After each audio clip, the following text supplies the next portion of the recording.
Well, good afternoon, everyone. This is Jack Zemlicka, Technology Editor for Farm Equipment Magazine, and welcome to our latest webinar event. Today's program is brought to you free, courtesy of the Western Equipment Dealers Association's Dealer Institute. The Dealer Institute provides solutions and resources for growing your business and people while improving operational and financial efficiencies. Today's presenter is Kelly Mathison, a trainer with WEDA Dealer Institute. He is also a former dealer principal and is currently the president of Kaizen Management, a consulting and training company he launched in 2014. Before Kelly gets started this afternoon, I have a couple of quick housekeeping items. On your screen, there is a white arrow and an orange box, and you can click on the arrow and choose Question to open up a question field, and that will allow you during the program to submit questions at any time.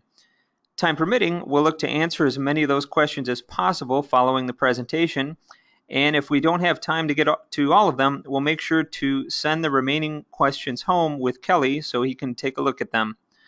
And then we'll be posting those answers up on our farm equipment website, along with the archived video replay of the webinar, so you can go back and review it again if you'd like and share it with some of your peers. Also, if for any reason your internet connection or even our connection should happen to fail at some point and it looks like the webinar has been interrupted, just go back to that email you received earlier telling you how to join the program, and you can re-enter the webinar that way. With that, I think we're ready to get started this afternoon. Thanks again for joining us. And at this point, we're going to turn things over to Kelly for his presentation. Hey, Kelly. Good afternoon and welcome everybody. Can I assume you can hear me okay, Jack? That's good. All right, we'll get to work on it again. My name is Kelly Mathison, and today we're going to talk about improving WIP and billing cycle times in your dealership. We'll also touch a little bit on accounts receivable. So just to give you a quick background on myself, I do have about 30 years experience in the agricultural turf equipment business. I'm familiar with both single and multi-store operations. I've had an opportunity to be an aftermarket manager, not only in a single store, but also in a 13-store dealer organization. So, and I've been able to work in Canada, the U.S., and also I spent a couple of years with a large dealer group in Australia on the group product support side. So a couple of things I can say is that when it comes to certainly service department issues, it doesn't really matter where you are on the globe. We still run into the same customers, same great customers, same issues with parts and service departments, same complaints when it comes to warranty, regardless of the brand, and the same issues when it comes around service metrics. So, so today I'm going to share some of my ideas that and best practices that I've picked up over the years. Like I usually say, about 1/3 of what you might see today you may already know and may already be doing. Possibly 1/3 of it you may have heard before, but either we're doing it and quit, or perhaps just aren't doing it to the full. And maybe there's about 1/3 of it that might be new to you. So hopefully at the end of the show today you can implement 1 or 2 new ideas that'll be successful. So let's start off with WIP. So basically WIP, or work in progress, there's a generic definition which is basically all incomplete work at the end of an accounting period. So in an agricultural dealership, we usually look at it from a month-end standpoint, and commonly we view it on a monthly basis. So for example, if a service department has $90,000 on open RIW, repair work orders at the end of the month, that's considered WIP. Now I should explain RIW is my term for retail, internal, or warranty. So those are basically your revenue jobs within the dealership. So that wouldn't include some of your internal work orders that's say shop maintenance. These are really revenue jobs. So normally, so when we calculate this, it is the ratio is commonly calculated when you divide those WIP dollars, so any of those remaining work order dollars, by the last 12-month labor sales. And by doing that, you come up with a percentage. So for example, if your last 12-month service sales, I'm sorry, I said labor sales, service sales were $2.239 million, and the WIP at the end of the month was $90,000, you divide those two and you come up with 4%. So, what is a healthy WIP ratio? Well, many industry experts agree that a healthy ratio at month end is less than 5%. And I'm going to explain a little bit how they come up with that. Normally, because a lot of ag dealerships have a mix of large repair jobs, so you may have multi-segment jobs on combines or cotton pickers or large equipment, tractors, and then you also may have lawn and garden or consumer products where it's just 1 or 2 segment work orders and they're closed immediately. So we have this broad range of work orders in your system. So when you really look at it, to break that down, a lot of dealerships will target about 2 weeks worth of work. So on average, if you have 2 weeks worth of work carrying over from one month to the other, and you do, again, the math, 2 weeks out of 52 weeks is about 3.8%. So if you're targeting somewhere under 5%, you're going to be carrying on about 2 weeks worth of work over from one to the other. Now, some dealer management or business systems have the ability, they'll also show the value of parts and on the WIP repair order. So some you can break it down and just show the labor, others you can break it out and just show the parts. So in some cases you may have to modify your formula if you're only looking at labor sales versus total sales, or parts and labor versus total service sales. You may have to modify this formula, but for targeting purposes, we normally will look at combined parts and labor sales versus for the whole year, divided out to an average, and then again go back and look at what your open WIP is at the end of the month and do that formula. So why is WIP important? Well, when you really look at it, the WIP to service sales ratio provides an excellent measure of how efficient the service department is at processing repair orders, or ROs.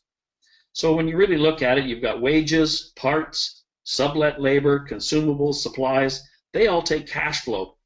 And if this is accumulating on an RO, well, then the money is going out, but it's not coming back in. So you're paying money out to wages and all these things, and you're not getting any cash back in. Warranty or product improvement deadlines may be missed if you haven't got the ROs, if they're not processed and closed on a timely basis. Service managers often feel the pressure to close ROs. In many cases, they tend to write off time. So if they're looking at a large number of ROs and they're trying to get them closed for month end, a very common trait is they'll write down or write off time just to get them closed and out of the system. ROs sitting on the service manager's desk, sometimes they're waiting for additional information from the operator, the customer, perhaps the technician, and as time goes on, people's memories seem to fade on what really happened. So who said what and what they agreed upon, and really what it comes down to is aged ROs quite often are due to some sort of a dispute or confusion, and the longer it takes to resolve, the less you could recover. Quite often in a customer standpoint, the less the customer is willing to pay. So this is really, if you have your WIP is too high, here's some of your issues. So obviously a strain on cash flow, you can miss warranty deadlines, lost margins because you write them down, forgotten stories. Customers sometimes will refuse to pay an old RO if it's been open for a long time and there's a dispute over it and they don't get the bill for months down the road. Sometimes they'll come back and say, I'm not paying that, or I'm not paying all of it. A cumulative effect. If your WIP is growing from month to month to month, right, your accounting department expects, they see that WIP on the on there, and they're going to expect that that's going to be turned into cash, especially as you approach year end. If you've got $200,000 or $300,000 sitting in WIP, obviously they're going to expect, well, that will be turned into cash once they're closed. And often in cases that can really torpedo your ship. If you end up writing a high percentage of those off, your accounting department's going to say, well, what happened to all these? Also, service managers, if they're looking at a high number of work orders on their screen every day, it can be really difficult to manage. So as longer that list gets, it gets tougher and tougher to manage because there's so many open work orders. And lastly, we'll talk about this a little bit later, but if you're also offering payment terms or accounts receivable, if it takes 30, 60, 90 days to close a work order or a repair order, then you put that onto their AR statement, it could be another 30 or 60 days to get paid, so a real strain on your cash flow. So identifying WIP issues. So basically, these are kind of gets into some best practices or a good place to start.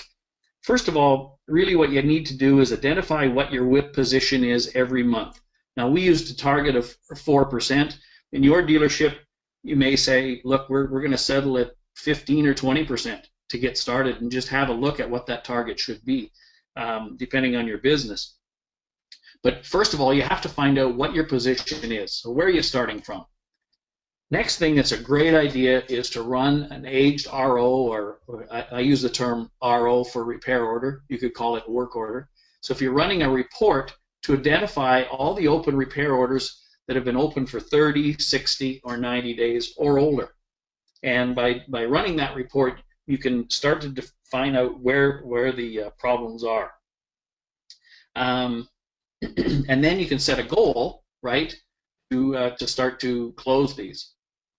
The other, some dealer management systems can run what they'll call, or I've heard them called, an idle RO report. So these are work orders or repair orders that have had no labor time posted to them, say for 30 or 60 or 90 days. So if you've got a work order in there and you can bring out the ones that nobody's obviously working on, then you can start to identify what the problem is with those. Maybe they're warranty or product improvement work orders, nobody's working on them, and you can identify. A good example of that might be something, say for example, you've done a field repair during the middle of harvest, and it got the customer up and running, and you've got that work order sitting open, and he says, well, you know, once I get a rainy day or after harvest, I'll come and fix that. And of course, what happens, that work order sits there maybe for 1 or 2 or 3 months before you actually get around to making the repair. So there's no labor time posted to it. So that can identify an opportunity to close that one and reopen a new one for the final repair. It'll also show you, sometimes it'll identify what are problematic ROs. So say for example, it might identify that some of the ones that are giving you trouble might be warranty or product improvement. Maybe there are ROs that are going through setup or pre-delivery with the sales department, perhaps reconditioning of trades. But if you start to see a pattern, then you can start to work on what the problem is. And really what it comes down to is identifying where the bottlenecks are. So first of all, you need to set a target of what's acceptable in your dealership. And then once you've identified the bottlenecks, you can take steps to rectify it. And this one is really the silver bullet, I believe, at the end, is you really have to look at implementing a system or process to keep the problem from reoccurring. And I'll give you a couple of examples here. I worked with a dealership where they asked me to come in, and they had over 200 open WIP ROs, and some of them were months and months and months old. So they set a target to close them all. Unfortunately, what happened was they closed them all within that time frame, but the reason that they were so old was a process they weren't following through their parts department. And so, of course, they just reopened them and the problem occurred again. On the other hand, I worked with a dealership that as he identified the problems, he put in steps to rectify it so that as he was fixing the old problems, any new ROs that were being opened up, the problems weren't reoccurring. And I love this saying. This really comes back to an Albert Einstein quote of doing the same thing over and over again and expecting different results is the definition of insanity. And that can quite often happen. Again, you can see situations where you've gone on and on and on, and you fix up the problem, and then 2 months later you're right back into the same position again. So you really want to spend some time to make sure that you're looking after that. Okay, so at this stage, we're just going to talk about some best practices to reduce WIP. And I know it's a real challenge, and some of them you're going to say, well, Kelly, these aren't easy. And no, they're not easy. But by making little steps and small continuous improvements, there is some ways that you can reduce WIP. Now, a lot of these ideas have come from dealerships. They've identified where their problem is, and then they've used some of these examples to really start to solve the problem. So first of all is closing work orders every day. And I know this is difficult. How many dealerships out there wait till month end and they do batch closing of work orders or repair orders? And in a lot of dealerships, if you can get that into a habit of saying we're going to close those work orders every single day, and I love this saying. I worked with a service administrator, and her comment was, I close work orders every single day, and then month end becomes just another day. And I love that saying because that's exactly what happened. Her stress level was down because she didn't have a pile of work orders every month. You also might have maybe what we call monthly work orders, where maybe they're internal or that go back to parts department or repair and maintenance. And if they're quite unwieldy, then sometimes you can say, well, I'm going to close those once a week rather than wait till month end. So you really look at where those bottlenecks are. Even those repair and maintenance internal work orders that are non-revenue, they maybe are just consuming an awful lot of time. Even if they don't show up on WIP, it just consumes your time. Next one is work with your technicians. Make sure they're handing in their paperwork and notes upon completion. So in some cases, I know dealerships, they can type their notes directly right into their laptop, right onto the proper segment, and while other ones have to write it down and have someone else type it in. Either way, you really need to enforce that all notes must be completed in a timely fashion. Okay. If you've got large multi-segment jobs, now this is certainly the dealers out there that are doing large ROs, say on cotton pickers or combines or large tractors where they're doing inspections, there could be 20, 30, 40 segments on a repair order. And so what some dealerships have done is they do what's called pre-close or pre-review. So as a segment's completed, they look at that segment and say, all right, the hours look correct, the parts are correct, that one is good, and as they move down, as that technician finishes the job, they aren't having to review all 50 segments.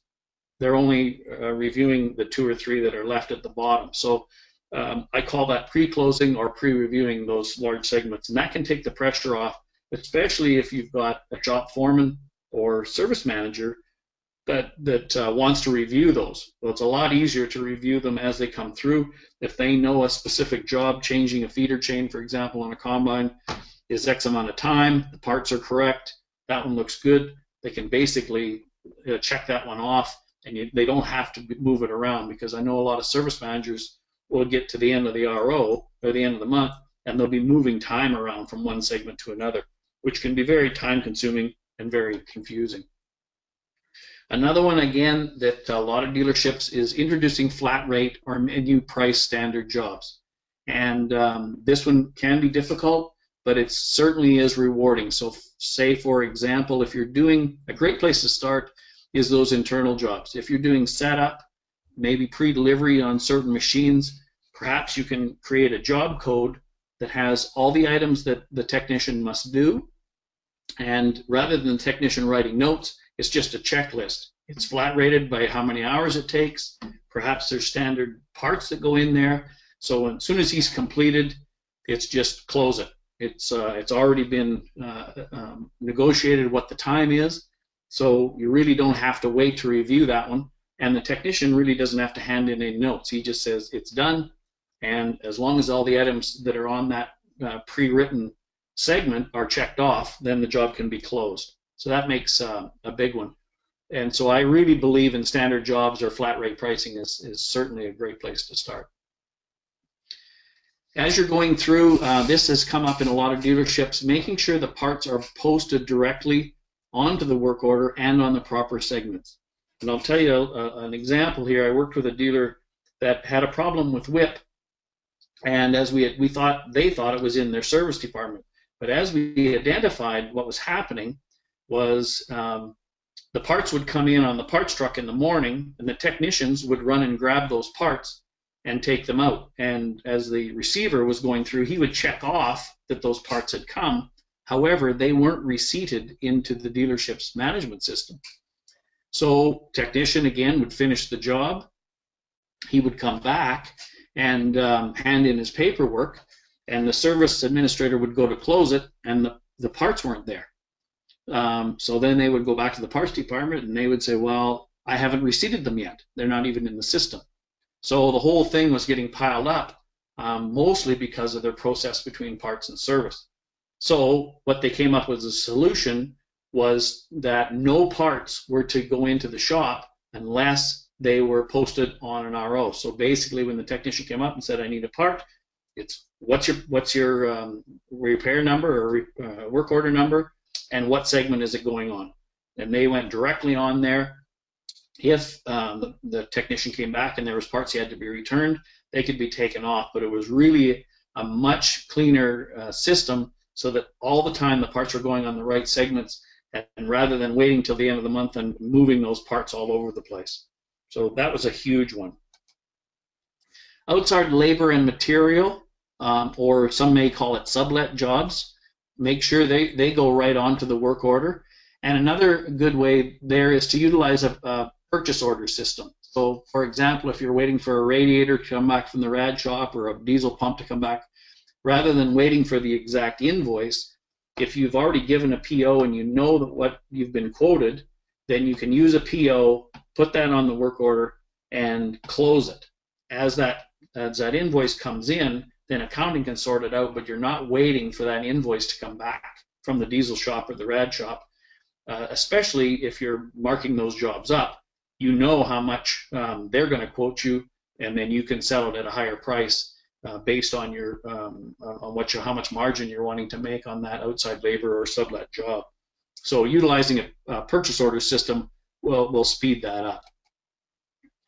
Another one is, and I used this example earlier, but is breaking diagnostic or what I call patch jobs from the final repair order.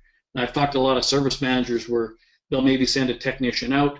Technician will say, well, I got him going, I tightened up the fitting, but it's really not the proper fix. We're going to get it back in on a rainy day, or we're going to get back in a month or so. And sometimes work orders will stay open forever. So what you can do in those situations is break those out, close it, send the invoice, and then rebook another time to get that machine back in, rather than waiting for it to sit out there forever, waiting for it to be done. I know this isn't always possible, but it certainly can break that down by getting those ones out of the way, and they're not just sitting there hanging open. Also, if you have troublesome work orders, quite often this is where it comes in. Perhaps you've got a 5 or 10 or 20 segment work order, and you've got one segment that's really giving you a problem. What you can do sometimes is split the rest of them out, close them, get that one invoiced, and then just keep one job open. Say, for example, if you're chasing an electrical problem, you've got everything else solved, and it can sometimes take that pressure off by getting the rest of it done, and get it out of the way while you have this one segment that's giving you a problem. So just split them out and get them closed. Again, I mentioned this, your monthly ROs. This is really taking pressure off your service administrators.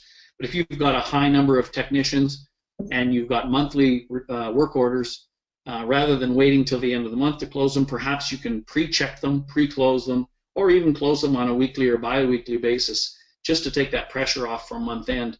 Even those don't necessarily go into WIP. It just takes the pressure off when you do want to get some things closed for month end, that those aren't such a mess. Okay, now the next step we're going to talk about is billing cycle times. Now this differs from WIP, and so if you try and break these out, so billing cycle times quite often differ from WIP, because WIP normally looks at work orders or repair orders that aren't completed. Okay, they've been started, they're sitting out there, and the job isn't necessarily done. When we look at cycle times, it'll focus on work orders or repair orders that are completed, but there's a delay in processing it. Okay, so you can kind of divide that one out. So what quite often dealerships will use is the definition. It's the time between the last technician hours or time posted until that work order is closed and invoiced. Okay, so the work's been done, notes have been handed in, and yet it's sitting on the corner of a desk waiting to be closed. Okay, so depending on the complexity of that work order, it could range from a matter of hours to a number of days. So what a lot of dealerships will do is we'll work with them to take a target that's an average. So say, for example, if you're a large ag dealership, small ag with consumer products, you might say, well, we're doing lawn and garden jobs, and as they come in, as soon as they're finished, we invoice them right away and close them immediately because the customer's coming in to pick it up the same day. However, if it's a combine work order, it could be open for 2 or 3 weeks while we're working on it, and then it takes longer to close because it's a big work order.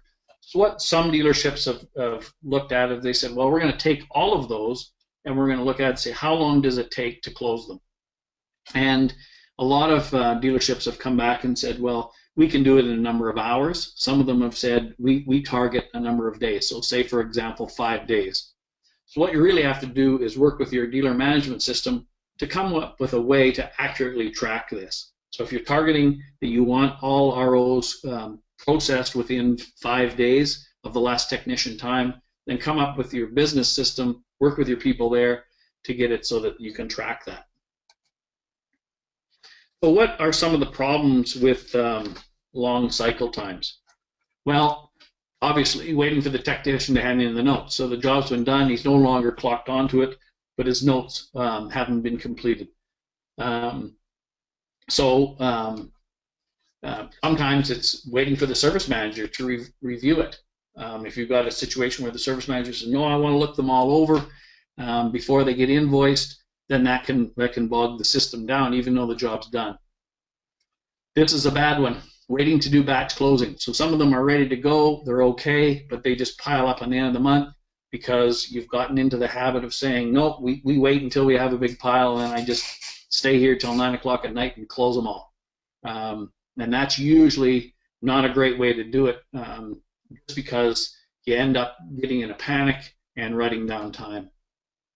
We mentioned this before, waiting for parts to be posted. So again, the job's done, but the parts aren't posted or priced on the repair order, so you can't close it.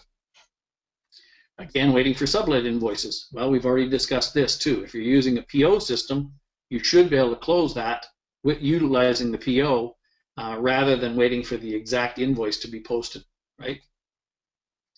Sometimes it's additional time sorting out parts if time or parts are posted to the wrong segments.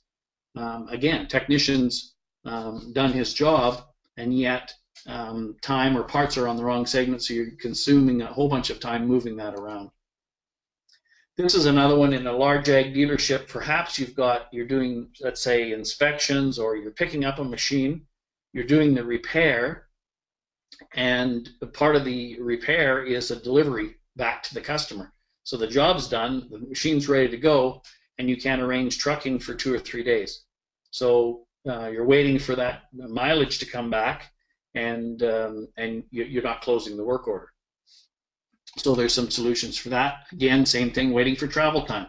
So a couple of solutions that you can to solve some of these. Obviously, going back up to the top, if you're waiting for the technician to hand the notes, perhaps it's again utilizing a flat rate system or a checklist. So the technician doesn't have to write a whole story on routine jobs. He just checks off what he's done.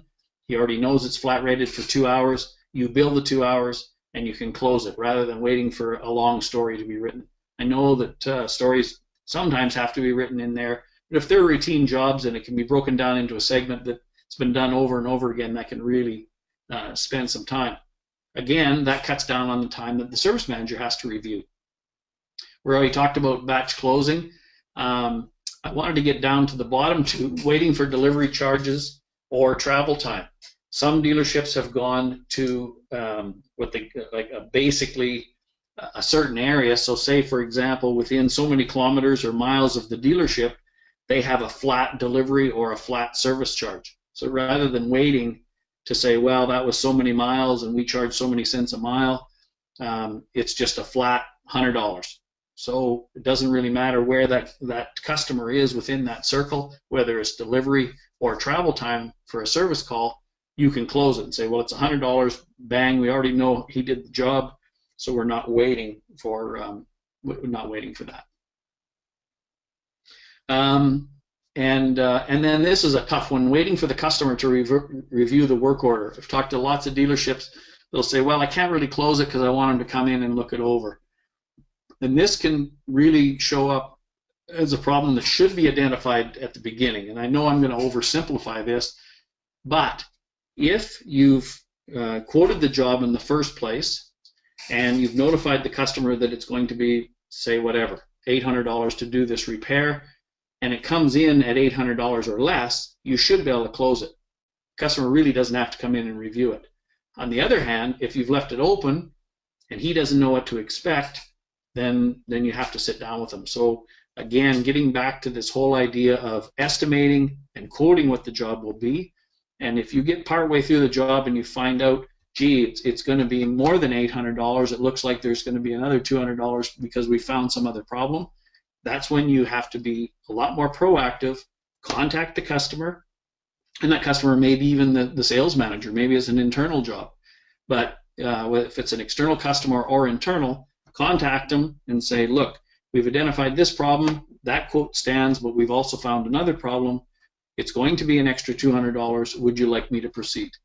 And if the customer said yes, you make a note on the work order or the repair order, and then when that comes in, then you should be able to close it. You shouldn't have to go back through that with the customer, because normally if you're bringing the customer in, that customer is expecting to negotiate it. So, reducing cycle times. So first of all, I think a great place to say is set a target of when they must be closed. So in your dealership, maybe if you're doing lots of small jobs, perhaps it's a more of lawn and garden or small engine repair, and they're rolling them over fairly quickly. It might be the same day. Some dealerships have said, no, we have to close those within 24 hours. In a large ag dealership that has a mix of large and small, that can be perhaps days, where you might say, we're looking at an average, they must be closed within 5 days from the last time clocked to it. Again, getting back to closing ROs every hour, daily, weekly, and try and break that habit of batch closing. Again, post parts directly right onto the segments. Use a PO system to post sublet invoices or outside labor and material invoices. Again, flat rate for delivery zones rather than mileage. And this can go for travel time or delivery time. If you have a delivery truck that's picking machines up, go to a flat rate where within so many miles it's a flat cost. And if that's pre-approved with the customer, you should be able to close that. Again, pre-authorize as much work as possible so there's no need for the customer to review it. And here's one that came out of a dealership that I thought was quite interesting. They were having trouble with WIP, and they really identified a whole raft of little problems that were causing a hold-up to closing these work orders. So rather than try and come up with all the solutions, they went back to the service administrator and said, we're going to give you, I'll just use an example, they were processing 200, maybe 250 repair orders a month, and they came back and said, we'll give you $1 for every single one of them that you close within the stated time. So if it's within 5 days, you get $1 for every single one. And they turned the service administrator loose. And what happened there was they were able to identify where the problems. If they had certain technicians that were a little sloppy on their notes, the service administrator got after them. If the problem was with parts, she worked with parts. And within a very short time, she was raking in an extra, $200 a month just by moving those up. It improved the cash flow for the dealership. And when it really comes down to it, the service administrator was able to identify a lot of the little problems that were happening much better than the upper managers were, because she saw it. She was in the trenches every day and identified where some of the problems were. And she just went back to the people that were supplying the ROs to her and said, hey, I can speed this up if we can work together on these things. So I thought it was a great thing. Again, not saying that an incentive has to be tied to every single work order, but it was a really good idea that worked quite well. So the last thing I just want to touch on here is accounts receivable. Now, the reason I put this in here is because we don't want to move our WIP and cycle issues over to the accounts receivable department. So say, for example, if you're processing warranty or PIP claims and you've got this big backlog of WIP sitting there, and you've got product improvement programs or warranties that have been sitting there for months, and you all of a sudden say, well, let's get them all closed. Well, if they're already expired, you're not going to get paid. So there's no point putting that onto your accounts receivable department knowing full well there's going to be a dispute. Same thing when it comes to customer disputed ROs. Some dealerships have said, well, I'll close it anyway and then I'll deal with the customer. And that might be a solution. However, you aren't really creating the cash coming back in. If the customer's still not going to pay it, perhaps you're better off to say, I'm going to move out the segments that weren't in dispute, get him to pay all those, and then sit down with him on the one segment that we're in dispute over and see if we can come up with an agreement that's fair to everybody involved. Again, going back to incorrect repair orders, which you know are going to be disputed. Perhaps you've forgotten the story. Maybe the technician or the customer's forgotten the story of what's happened, and you're just saying, well, I'm going to close it anyway and we'll deal with it later. You've just pushed that out. And this comes to non-approved repairs as well. We've certainly seen that in dealerships where ROs haven't been approved. You know it's going to be ugly because the time got out of hand. You send the bill knowing full well the customer's not going to pay it. So just moving them will just complicate the issue, and then quite often it can even delay it further. Not always, but it can delay it further.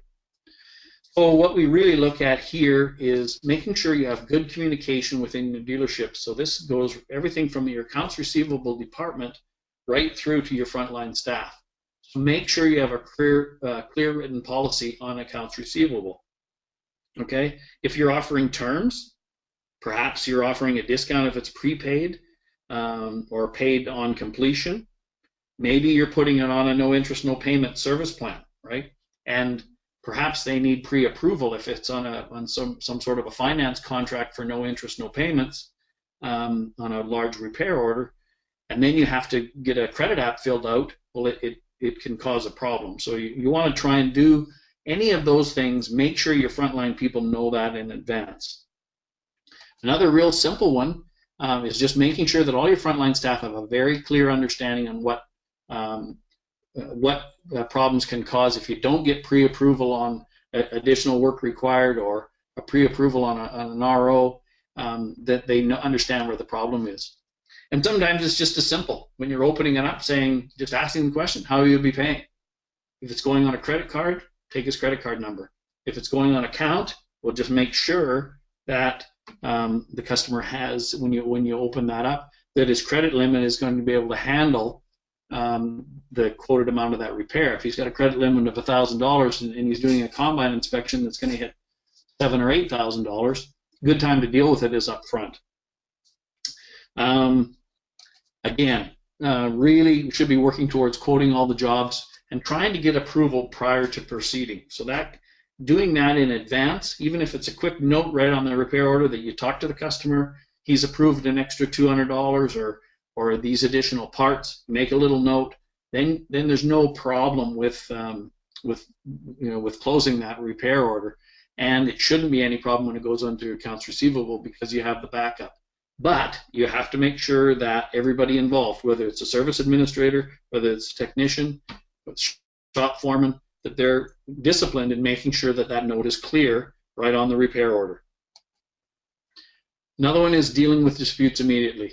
If you've got a confusion over a repair, and we know this is going to happen, the technician didn't quite get the right instructions, or perhaps they were talking to a hired worker at the customer's place, and there might be a dispute.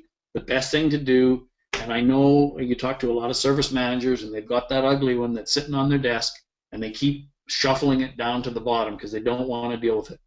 Normally what happens, the longer you ignore it, the worse it gets.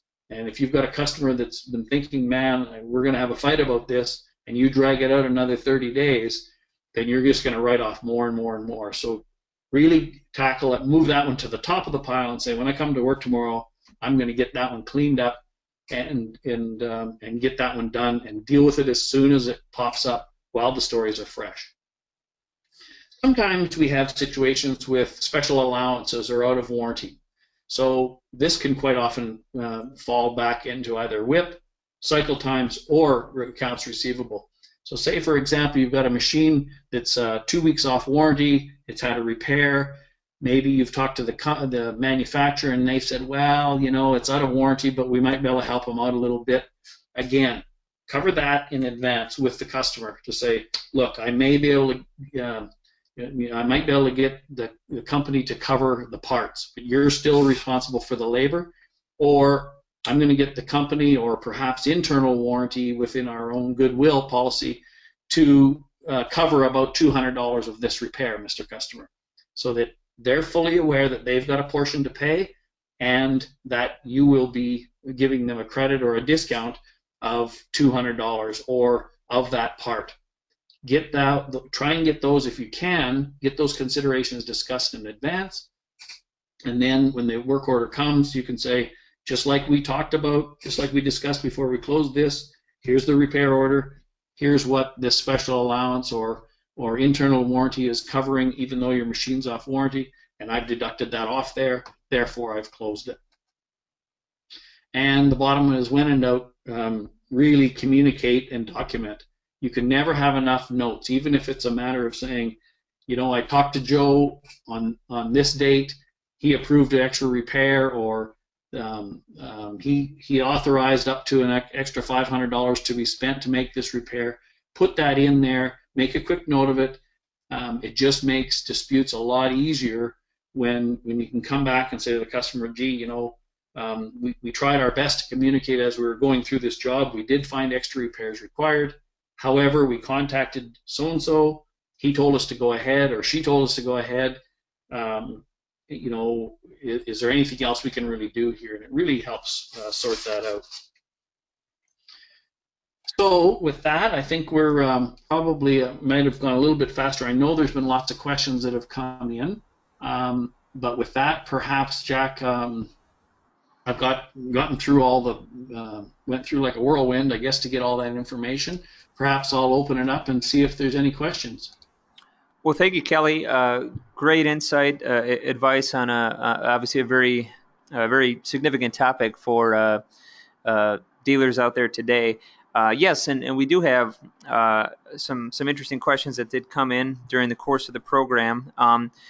First one I guess I'd like to start out with is one of our attendees just looking for maybe a little bit more clarification on your calculation for WIP ratio, and this is specific to open labor sales or parts and labor sales. Okay. Well, yeah, and I'm not an expert on every business system out there, but I do know that a lot of dealerships will they're able to pull basically all their open repair orders or work orders that are open at month end, so they can have a look at it and say, okay, these are all the work orders that are open, and there's this much labor, and there's this many parts. Okay, so if they add those all up, and it's say $100,000, then they can say that's their WIP dollars. Then they would take their service sales for the whole last 12 months and average that. So if it was $1 million, they might say, okay, or say it's 1.2 million for easy, then that's $100,000 a month. Okay, so if you take that $100,000 a month as my average or sales, then you can kind of come back and take those two numbers and do the math and say, okay, I've got $100,000 worth of open work orders on $1 million worth of sales, therefore that's my percentage of WIP at the end of the month. Does that answer the question? I think you hit that one pretty well. Appreciate it. Um, Another. One thing I should add there, Jack, is that I've talked to dealers that have also, in fact, I talked to one the other day, and I'll give an example here. They had two branches, and one branch had didn't have any accounts receivable, so they weren't able to close to a customer account. They had to only close to a credit card or some sort of a card payment or cash. So in some cases, now this kind of goes back, it affects WIP and billing cycle times, but in the one branch, as soon as that RO came in, they could just close it. Bang, it was closed right to the customer's account. So obviously that could happen very quickly. The other service administrator said, well, I don't have that luxury because I need the customer to come in and give me his credit card. And so sometimes his cycle times were behind because if the customer didn't show up for 2 or 3 days, he was already under the gun, where the other branch was able to close it right away. So in their WIP calculations and their billing cycle times, they made a modification and set that target a little different. So I said 4 or 5%. In that dealership, they might have said, well, because of our circumstances, we're willing to accept 8 or 10% because of those circumstances. So I'm not hard and fast on the percentage. The big thing is we want dealerships to set a target that they can work with. And the last thing I want to, if your WIP is growing, if you're starting the year and every month it's getting higher and higher and higher, you can count on your accounts receivable people or your accounting department is going to want that money come year end. And if they're saying, wow, gee, you've got $500,000 in WIP, where's the money? Or can we expect it by year end? And you better believe they'll be counting on it. And if it's not real, that could be a real torpedo in your side. Thanks for the additional insight and examples on that one. I think that certainly helps clarify things a little bit further. Another question we had, and you touched on this towards the end of your presentation, but what are some of the most effective ways you've seen to communicate billing to customers? Well, I'm a big fan of standard job pricing. If you can quote a customer a price and you come in within that price, most disputes are gone. If you can tell the guy, look, this is going to be $500 to repair it, and I'm going to need it for the day, then you can close it, right? As soon as you start talking about hours, then usually you've opened up a can of worms, because they'll say, well, I think it took too long, and I took, you're charging me $100 an hour, and I think he could have worked faster, and you don't need that grief. And just stop right there when your service manager is thinking about, well, I should tell the guy it's going to take 2 hours. Do the calculation real quick and say, I think we can do this job for under $250. Bang. And if it comes in any higher than that, I'll call you. So I think that's the best way to do it. Try and cover it in advance. And I love the saying, I think I stole this from another dealership, and he was hard and fast. He said, I give the customer a price, I give the technician a time. And that's his rule of thumb. I think he had a sticky note on his desk that said that. The technician knew how long he had to do it, and the customer knew what it was going to cost. Does that answer that one? Yeah, no, I think that was a good response, Kelly. Appreciate it. Another question we had here was, do you have any suggestions for tracking support separately from service, such as training and optimization separate from repairs? And kind of a second part of that question is, should they be integrated? So I'm assuming this would be a technician going out on to do a walk around with a customer or to show them how to optimize it. If that's the example, I would probably try and target a flat rate. So if you've said, if you're working with the sales department and you've said, look, we're going to allocate up to a certain amount of time, let's say you've negotiated, it's going to be a 4-hour time frame that technician is going to be involved, flat rate it, and if those dollar amounts, if that's $400, for example, then that should be just calculated right in, and again, you can work that through the system. That's probably what I would do. Some dealerships have gone to an internal PO, where the sales manager has said, I authorize up to $500 for startup and optimization with the service department. That way the salesman can't, if the salesman says, well, I want to keep them out there for a couple of days, then they've got to come back and say, oh, hold on here, I've only been authorized to charge you X amount of dollars. So if you need me out there for more, I need pre-authorization. So that's an idea as well. We had several questions here that kind of centered on a theme of kind of time management and also kind of incentives.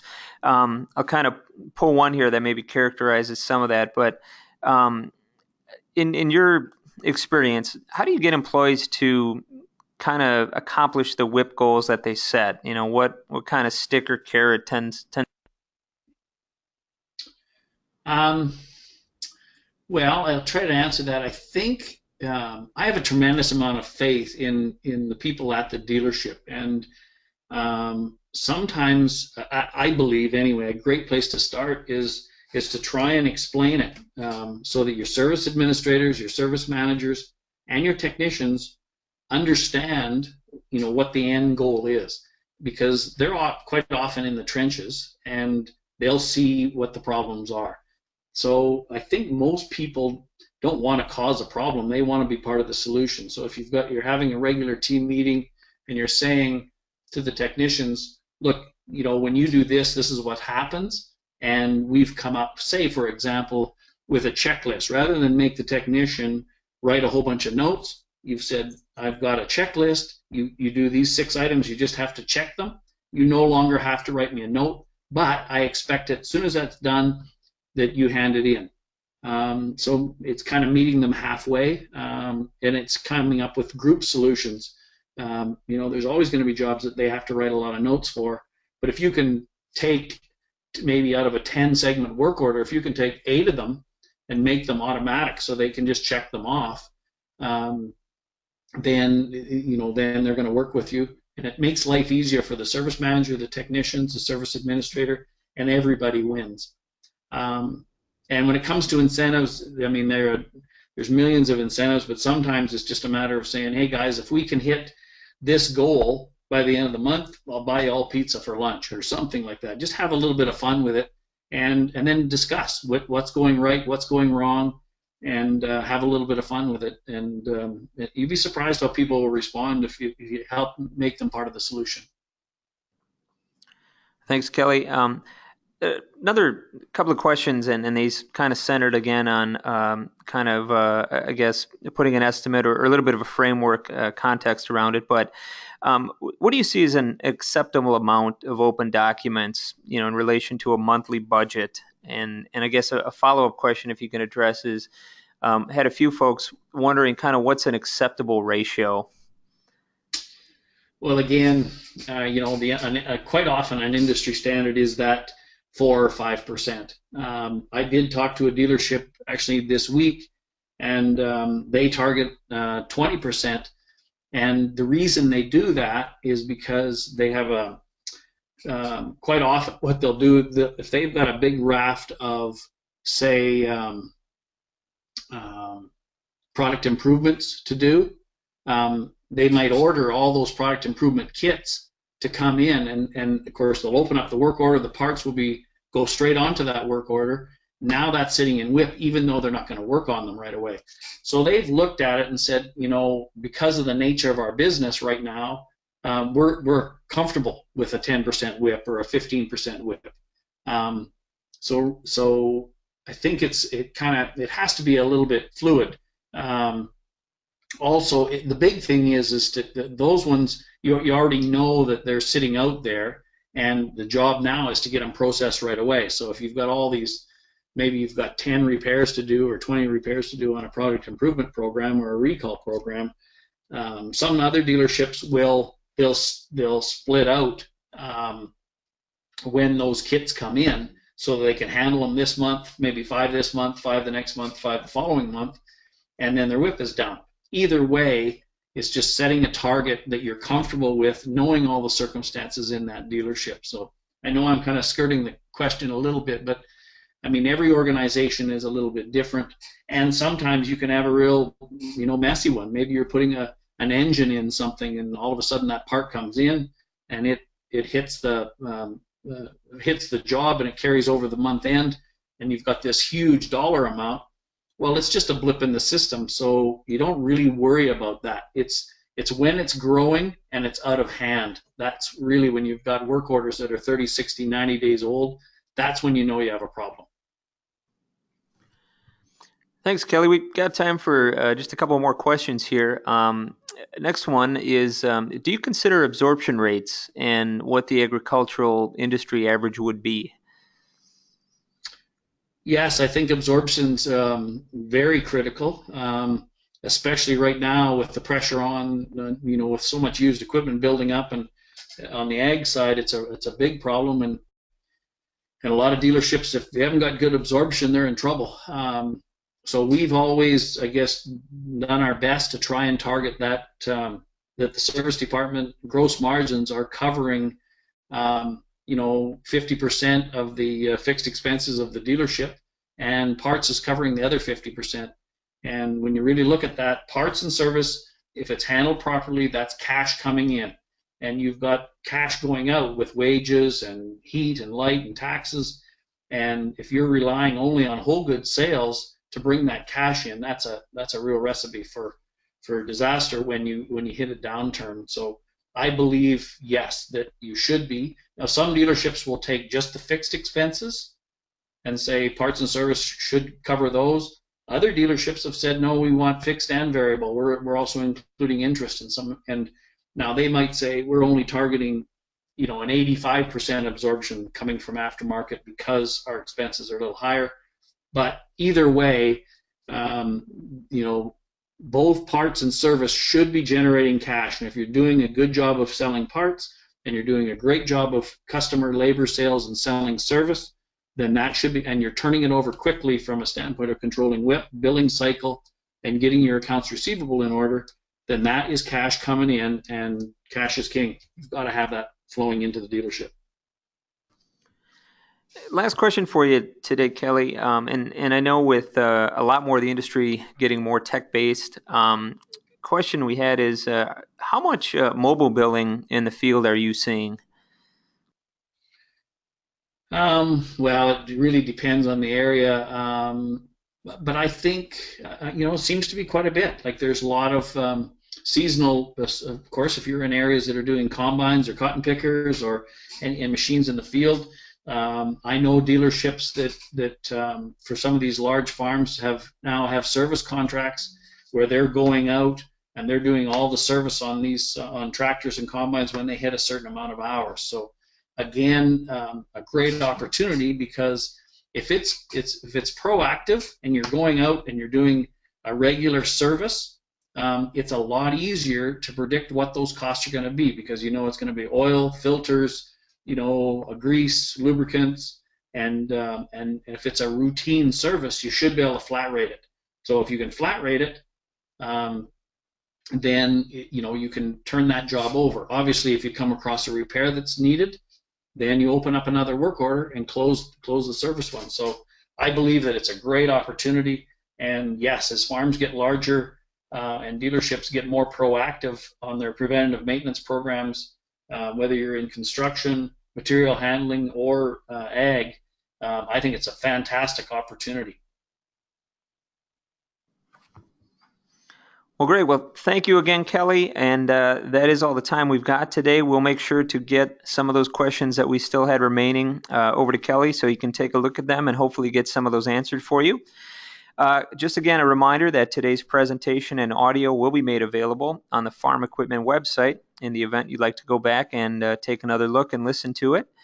And make sure to watch your email and Farm Equipment's eWatch e-newsletter for more information on this event and upcoming broadcasts we have in the future. On behalf of Kelly, the Western Equipment Dealers Association's Dealer Institute, and the entire Farm Equipment staff, thank you again for joining us for today's program.